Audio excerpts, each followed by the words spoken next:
kusoo dhawaada Som TV Somali fadlan taageeradiina waxay noo tahay dhiirigelin subscribe saar kanaalka share garay like saar videoga mahadsani بسم الله الحمد لله والصلاة والسلام على رسول الله السلام عليكم ورحمة الله وبركاته dadka Soomaaliyeed meel kastoo ay joogaan waxaan leeyahay hambalyo maanta Jamhuuriyadda Federaalka Soomaaliya waxay ka mid noqotay suuqa bariga Afrika oo ay 7 dal hore ku mideysnaayeen oo Soomaaliya ay noqotay dalkii 8aad waxaan rajaynaynaa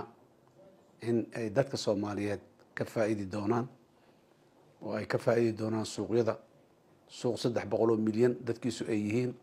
oo ka soo bilowdo Atlantic Ocean oo ku soo dhamaaday Indian Ocean iyo Red Sea waaye suuq aad iyo aad u ballaaran waaye dad aad iyo aad u badan ay degan yihiin dadkeenuna maadaama haddaba ay joogaan gobolka oo meel walba ay degan yihiin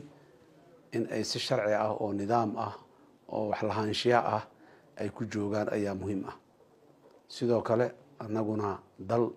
macna badan leh khayraad badan leh wax badan soo kordhi kara ayaan nahay waana laga faa'iidi doonaa annaguna waa ka faa'iidi doonaa suuq ayaan u baahannahay suuqii ugu horeeyay weynayna waa kana suuqyo kale oo badanna waa ku biiri doonaa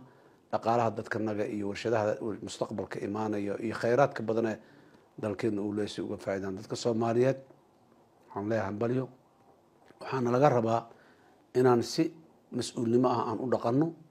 oo aan suuqaasi isticmaalkiisa aan sharaf iyo haybad iyo karaamo aan ka qaadno oo aan aad iyo aad noogamana imaan doonto hadii la yiraahdo ilaan haddaba dalalka ku jira suuqaas waa joognaa waa ku ganacsanaa qaarkeen warshaday ku leeyihiin qaar daaray ku leeyihiin qaar maxaan ku raadayay gaadiid iyo business waaweyn ayay ku leeyihiin ceeb kama imaanin haddana way sii qurxanaan doontaa dadka Soomaaliyeed marka ha u diyaar garoobaano inay wax la wadaagaan 300 milyan oo qofood oo dad ah suuq yar haddaan nahay suuq weyn aan leenahay waxaan iibgeynaa aan ka shaqeyn hadii la yiraahdo inaan yeelano bad bari bar xoolo khayraad aqoon intaba waa leenahay aan iibgeynaa hadii la yiraahdo aad iyo aad u mahadsantiin Soomaaliya cusub hambalyan leh. Assalamu alaykum wa rahmatullahi wa barakatuh.